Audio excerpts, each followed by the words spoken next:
যে ধ্বংস নয়, প্রতিরোধ নয়, প্রতিহিংসা নয়, প্রতিশোধ নয়। উনি কিন্তু ইজিলি বলতে পারতেন যে আমি প্রতিশোধ চাই না, কিন্তু আমি ন্যায় বিচার চাই আমার বিরুদ্ধে যা করা হয়েছে। এটাও উনি বললেন না। এই যে উদারতা, এই যে ভবিষ্যতের দিকে তাকানো, আমি মনে করি এটা অসাধারণ একটি গুণ, যেটা আমাদের রাজনীতিতে যদি আমরা এখন অন্তঃস্থ করতে পারি, আমাদের সেটা যদি আমরা নিজের মনে প্রাণে গ্রহণ করতে পারি, তাহলে বাংলাদেশের একটা বিরাট অবদান থাকবে।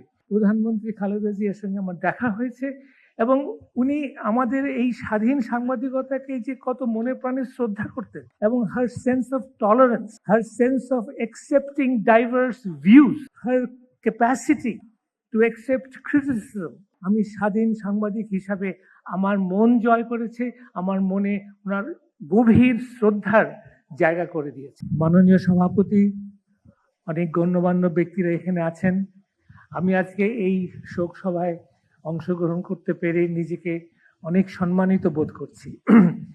আমি খুবই একজন স্বাধীন সাংবাদিকতায় বিশ্বাস করি, এবং সেই বিশ্বাস থেকে আমি কেন বেগম জিয়াকে শ্রদ্ধা করি সেটাই আমি বলতে চাই। ডেইলি স্টারের জন্ম এবং বেগম জিয়ার প্রধানমন্ত্রী হওয়ার সময়টা খুব কাছাকাছি।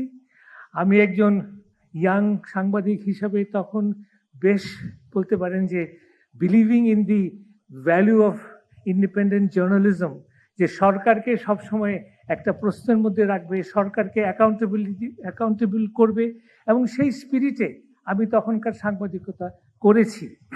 এবং আমার সৌভাগ্য যে একাধিকবার প্রধানমন্ত্রী খালেদা জিয়ার সঙ্গে আমার দেখা হয়েছে, এবং উনি আমাদের এই স্বাধীন সাংবাদিকতাকে যে কত মনে প্রাণে শ্রদ্ধা করতেন, এবং her sense of tolerance, her sense of accepting diverse views, her capacity to accept criticism, আমি স্বাধীন সাংবাদিক হিসাবে আমার মন জয় করেছে, আমার মনে ওনার গভীর শ্রদ্ধার জায়গা করে দিয়েছে। এবং পরবর্তীকালে ওনাকে আরও দেখেছি, এবং সত্যিকার অর্থে দেশকে ভালোবেসে দেশের গণতন্ত্রকে সমৃদ্ধ করার ক্ষেত্রেও ওনার অবদানকে আমি স্মরণ করি এবং শ্রদ্ধা জানাই। সর্বশেষে আমি যে ব্যাপারটাকে নিয়ে সত্যি সত্যি ওনাকে শ্রদ্ধা জানাতে চাই, সেটা হচ্ছে যে উনি যখন ক্ষমতা থেকে সরে গেলেন, এবং যখন ওই সরকার তার বিরুদ্ধে তাকে অপমান, তাকে নিষ্পেষণ, তাকে জেলে ঢোকানো, এত কিছু করল, এবং সেখানে 2 বছর উনি ছিলেন, সলিটারি কনফাইনমেন্টে ছিলেন, উনি 4.5 বছর উনি হাউস অ্যারেস্ট ছিলেন, এবং সেখানে যেটা সবচেয়ে বেশি হৃদয় বিদারক সেটা হচ্ছে যে ওনার চিকিৎসা করতে দেওয়া হয়নি, এবং সেটার প্রমাণ আমরা শুনলাম একটু আগে। এবং এত কিছুর পরেও উনি যখন প্রথম বাণী দিলেন মুক্ত হয়ে, 7ই অগস্ট উনি বিএনপির এক সভায় উনি ভাষণ দিলেন, এবং সেখানে উনি যে মূল বাণীটা আমাদেরকে দিলেন, যে ধ্বংস নয়, প্রতিরোধ নয়, প্রতিহিংসা নয়, প্রতিশোধ নয়। উনি কিন্তু ইজিলি বলতে পারতেন যে আমি প্রতিশোধ চাই না, কিন্তু আমি ন্যায় বিচার চাই আমার বিরুদ্ধে যা করা হয়েছে। এটাও উনি বললেন না।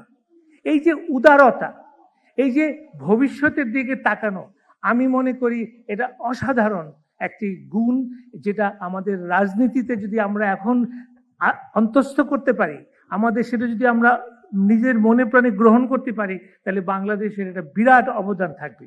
এবং সেখানে আমি একটা বক্তব্য দিয়ে শেষ করতে চাই, যে উনি বলছেন যে ভবিষ্যতে ভালোবাসা, শান্তি এবং জ্ঞান ভিত্তিক সমাজ গড়ে তোলা। She said, I've been requested by the organizers to say a few words in English.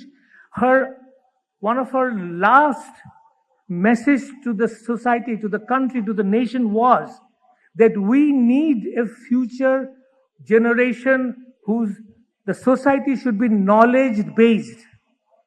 Now this is vital.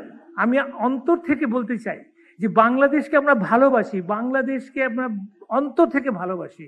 আমার দেশপ্রেম, স্বাধীনতা, গণতন্ত্র সবকিছুই আমাদের জন্য মূল্যবান, কিন্তু ভবিষ্যৎ হচ্ছে জ্ঞান ভিত্তিক সমাজের উপরে নির্ভরশীল। We have to learn, we have to be knowledge based, we have to compete with the world with knowledge, with competence, with skill. Otherwise Bangladesh will not develop. So আমি সবার কাছে মন থেকে এবং আগামী